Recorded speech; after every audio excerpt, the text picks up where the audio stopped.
Selamat pagi Bu dosen dan teman-teman semua. Kami dari kelompok 11. Saya Joshua Brema Barus, NIM akhir 010.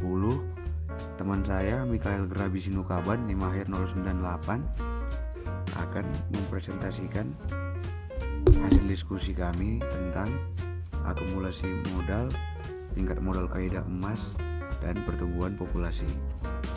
Akumulasi modal. Model pertumbuhan Solo ini dirancang untuk menunjukkan bagaimana 1. Pertumbuhan persediaan modal, 2. Pertumbuhan angkatan kerja, 3. Kemajuan teknologi berinteraksi dalam perekonomian, 4. Pengaruhnya terhadap output barang dan jasa suatu negara secara menyeluruh. Kita asumsikan bahwa angkatan kerja dan teknologi adalah tetap. Selanjutnya, penawaran barang dan fungsi produksi. Dengan memperhatikan penawaran dan permintaan terhadap barang, kita bisa melihat apa yang menentukan banyaknya output yang diproduksi pada waktu tertentu dan bagaimana output ini dialokasikan di antara beberapa alternatif penggunaan. Penawaran barang dalam model Solo ini didasarkan pada fungsi produksi yang menyatakan bahwa output bergantung pada persediaan modal dan angkatan kerja. Pada gambar menunjukkan fungsi produksi, kemiringan dari fungsi produksi menunjukkan berapa banyaknya output tambahan yang dihasilkan seorang pekerja ketika mendapatkan 1 unit modal tambahan. Angka yang diperoleh merupakan produk marginal modal MPK.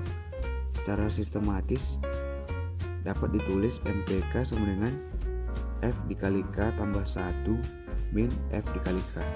Pada gambar juga bisa kita lihat ketika jumlah modal meningkat, kurva fungsi produksi menjadi lebih datar. Hal ini mengindikasikan bahwa fungsi produksi mencerminkan produk marginal modal yang kian menurun. Ketika K rendah, rata-rata pekerja hanya memiliki sedikit modal untuk bekerja, sehingga 1 unit modal untuk tambahan begitu berguna dan dapat memproduksi banyak output tambahan. Ketika K tinggi, rata-rata pekerja memiliki banyak modal, sehingga 1 unit modal tambahan hanya sedikit meningkatkan produksi. Selanjutnya, tingkat modal kaidah emas. Dalam subbab ini kita akan mengkaji bagaimana tingkat tabungan dan investasi dalam perekonomian menentukan tingkat modal serta pendapatan pada kondisi mapan. Bagian ini menggunakan model Solo untuk membahas apakah jumlah akumulasi modal adalah optimal dari sudut pandang kesejahteraan ekonomi. Pertama-tama kita akan menyajikan teori yang melandasi pengambilan keputusan dalam kebijakan tersebut. Membandingkan kondisi mapan.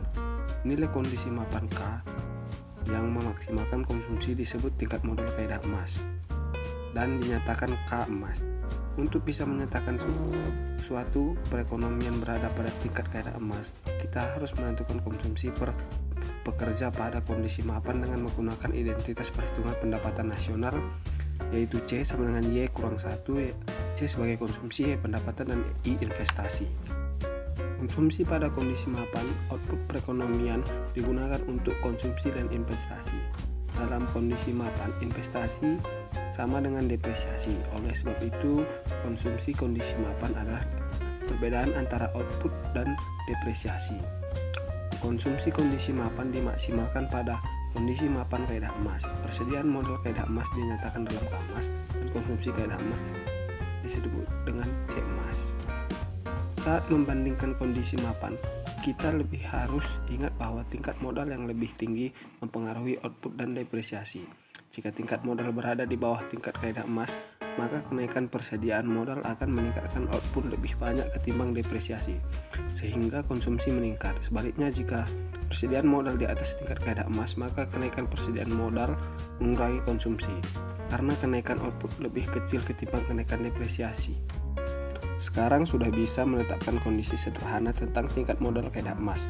Karena kedua kemiringan ini sama dengan K emas, maka kaidah emas dijelaskan persamaan MPK kurang delta sama dengan 0. MPK disebut kemiringan fungsi produksi dan delta kemiringan fungsi produksi dari delta K. Pada tingkat modal kaidah emas, produk marginal modal setelah depresiasi sama dengan 0. Sebagaimana yang akan kita lihat, pembuat kebijakan bisa menggunakan kondisi ini untuk mencari persediaan modal kaidah emas dalam perekonomian.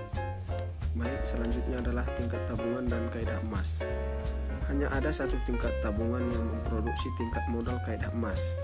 Setiap perubahan dalam tingkat tabungan akan menggeser kurva SFK dan akan menggerakkan perekonomian menuju kondisi mapan dengan tingkat konsumsi yang lebih rendah. Gambar tersebut menunjukkan kondisi mapan jika tingkat tabungan ditetapkan untuk menghasilkan tingkat modal kaidah emas. Jika tingkat tabungan lebih tinggi ketimbang tingkat tabungan yang disajikan di sini, maka persediaan modal pada kondisi mapan akan terlalu tinggi. Jika tingkat tabungan lebih rendah, maka persediaan modal pada kondisi mapan akan terlalu rendah. Yang selanjutnya, mencari kondisi mapan kaidah emas. Perhatikanlah keputusan seseorang pembuat kebijakan yang memilih kondisi mapan dalam perekonomian berikut. Fungsi produksi adalah sama seperti pada contoh kita sebelumnya, Y sama dengan akar K. Output per pekerja adalah akar dari modal per pekerja. Depresiasi delta adalah 10% dari modal. Kali ini pembuat kebijakan itu memilih tingkat tabungan S dan demikian merupakan kondisi mapan perekonomian. Untuk melihat hasil yang tersedia bagi sang pembuat kebijakan, ingat bahwa persamaan berikut berada pada kondisi mapan atau K per F kali K sama dengan S per delta. Dalam perekonomian ini persamaannya menjadi S per 0,1. Pengkuadratan kedua sisi persamaan ini menghasilkan solusi bagi persediaan modal kondisi mapan. Kita dapat K sama dengan 100 S pangkat 2. Transisi menuju kondisi mapan kaidah emas. Saat perekonomian telah mencapai kondisi mapan lain, untuk menentukan apa saja dengan konsumsi, investasi, dan modal ketika perekonomian melakukan transisi di antara kedua kondisi mapan, kita perlu memperhatikan dua kasus. Yang pertama, memulai dengan terlalu banyak modal dan memulai dengan terlalu sedikit modal. Yang pertama, memulai dengan terlalu banyak modal. Dalam kasus ini, pembuat kebijakan harus mengeluarkan kebijakan untuk mengurangi tingkat tabungan supaya menurunkan persediaan modal. Anggaplah kebijakan ini berhasil dan pada suatu titik, sebut saja waktu T0, tingkat tabungan turun ke tingkat yang secara berangsur-angsur menuju kondisi mapan. Mengurangi tabungan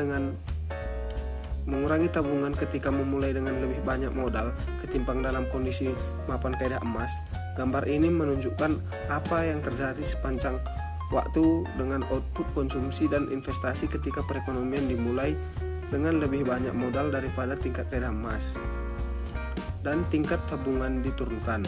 Penurunan tingkat tabungan pada waktu T0 menyebabkan kenaikan konsumsi dan penurunan investasi dalam jumlah yang sama sepanjang waktu.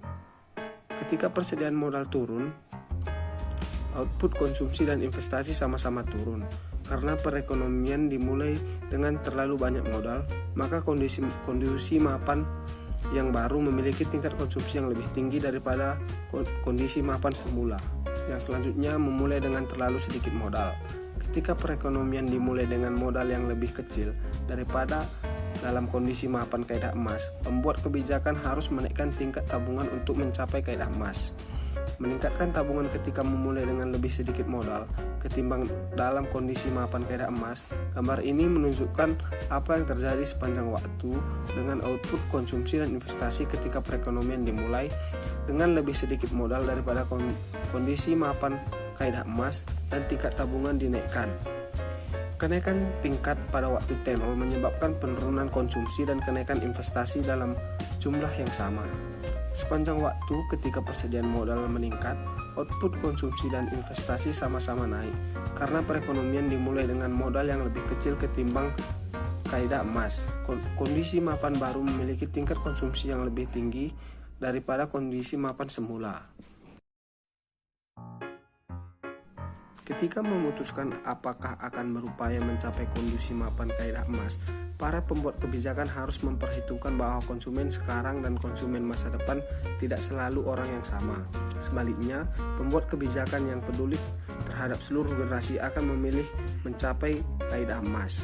Meskipun generasi sekarang akan mengonsumsi lebih sedikit, namun jumlah generasi mendatang yang tidak terbatas akan mendapat manfaat yang dengan bergerak menuju kaidah emas. Jadi, akumulasi modal yang optimal sangat bergantung pada bagaimana kita memperhatikan kepentingan generasi sekarang dan generasi mendatang. Kaidah emas ini menyatakan berbuatlah untuk orang lain sebagaimana Anda ingin orang lain melakukan hal yang sama untuk Anda. Jadi, kita memegang teguh nasihat itu, kita akan memberi perhatian pada seluruh generasi. Dalam hal ini adalah mengoptimalkan untuk mencapai tingkat modal kaidah emas. Itulah mengapa kaidah emas disebut kaidah emas. Selanjutnya, pertumbuhan populasi. Model Solow dasar menunjukkan bahwa akumulasi modal sendiri tak bisa menjelaskan pertumbuhan ekonomi berkelanjutan. Tingkat tabungan tinggi menyebabkan pertumbuhan tinggi sementara. Tapi perekonomian akhirnya mendekati kondisi mapan di mana modal dan output konstan. Untuk menjelaskan pertumbuhan ekonomi berkelanjutan, kita harus memperluas model Solow untuk mencakup dua sumber lain dari pertumbuhan ekonomi. Jadi kita tambahkan pertumbuhan populasi pada model, kita akan mengasumsikan bahwa populasi dan angkatan kerja tumbuh dengan tingkat konstan N.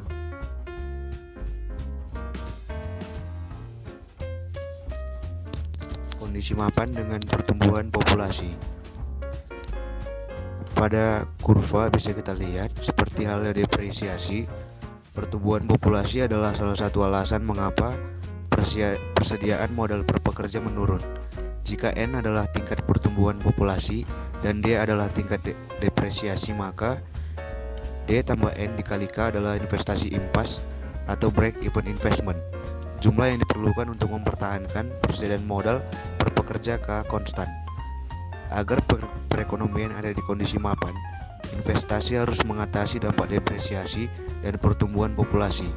Ini ditunjukkan oleh perpotongan dua kurva. Kenaikan tingkat tabungan menyebabkan persediaan modal dan tumbuh ke kondisi mapan. Dampak pertumbuhan populasi. Pertumbuhan populasi kian mempermudah kita dalam menjelaskan pertumbuhan ekonomi berkelanjutan. Meskipun tidak dapat menjelaskan pertumbuhan yang berkelanjutan dalam standar kehidupan atau karena output per pekerja konstan dalam kondisi mapan, pertumbuhan populasi akan membantu menjelaskan pertumbuhan output total yang berkelanjutan. Kenaikan tingkat pertumbuhan populasi menggeser garis yang mewakili pertumbuhan populasi dan depresiasi ke atas. Kondisi mapan baru memiliki tingkat modal per pekerja lebih rendah daripada kondisi awal. Jadi, model Solow memprediksi perekonomian dengan tingkat pertumbuhan populasi yang tinggi akan memiliki tingkat modal per pekerja lebih rendah dan karenanya pendapatan lebih rendah.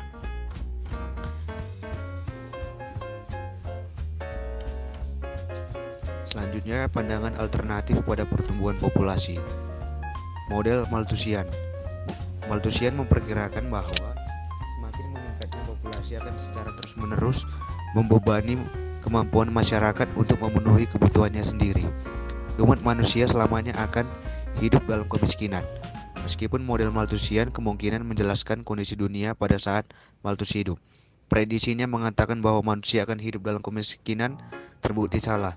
Malthus gagal melihat bahwa dalam pertumbuhan daya pikir manusia jauh lebih melampaui dampak dari populasi yang terus bertambah. Pestisida, pupuk, mekanisasi, peralatan pertanian, varietas bibit baru, dan berbagai kemajuan teknologi adalah contoh lainnya yang membuat petani sanggup menyediakan makanan bagi jumlah penduduk yang terus bertambah. Selanjutnya, model Kramerian. Menurut Kramerian, dengan semakin banyaknya penduduk, maka akan semakin banyak ilmuwan, penemu, dan ahli mesin yang akan memberikan kontribusi pada inovasi dan kemajuan teknologi. Sebagai bukti dari hipotesis ini, Kramer memulai dengan data bahwa sepanjang sejarah umat manusia, tingkat pertumbuhan dunia meningkat seiring dengan populasi dunia.